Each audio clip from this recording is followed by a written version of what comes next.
Oliver Spasovski ishte në Haraqin për të mbikëqyrë punimet për kanalizimin. Aktiviteti u njoftua nga qeveria dhe Spasovski gjatë gjithë kohës përmendte projektet në rolin e kryeministrit.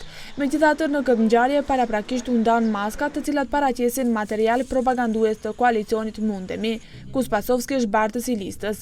Kur televizioni 21 e pyeti a mundet të sqarojë se pse po keq përdoren aktivitete qeveritare për të shpërndarë material propagandues, ai tha se maskat ka mundur të shpërndajnë ndonjë simpatizant i partizë dhe ai nuk mban përgjegjësi për atë. Nikoj apsolutno od nas ne deli takvi propagandni materijali, a inaku na drugo mesto ako se delat bilo kakvi propagandni materijali, kampanjata je започната, партijskите aktivisti može da si pravат što sakaат.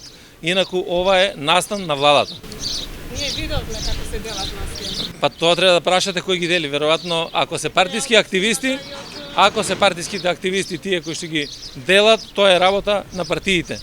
Во овој момент до 16 часот, до 16:30 часот, јас ниту било кој од министрите не влегуваме во изборна кампања. Nga ana tjetër, drejtori i Qendrës së Shëndetit Publik Arben Ziberi në rrjetin social kishte shkruar se ka ndikuar që të hapen kufit pa kushte, që t'u hapte rrugën mërgjimtarëve për t'u kthyer në vendlinje për të votuar për kandidatin për kryeministër që e propozoi partia nga ku vjen ai.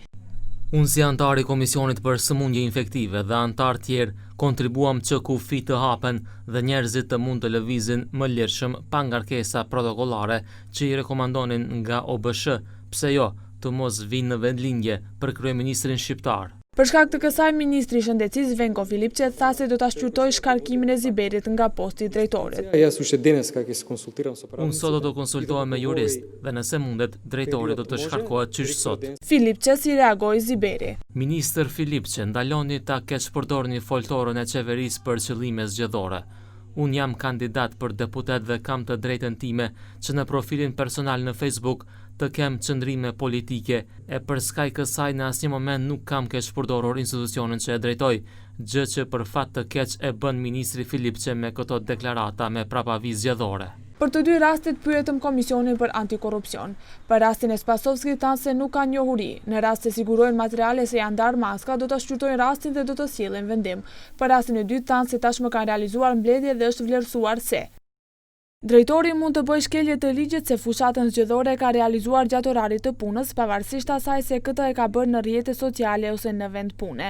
Ministri ka të drejtë ta shkarkojë Ziberin nëse vëren se ka bërë shkelje të ligjit, sepse kodi zgjedhor nuk ndalon shkarkime, por vetëm ndërprerje të marrëdhënieve të punës dhe punësimet. Ziberi statusin e ka bërë në ora 21. Përndryshe, kodi zgjedhor paraqet që gjatë fushatës funksionarët shtetëror nuk mund të realizojnë promovime për nisjen dhe përfundimin e projekteve.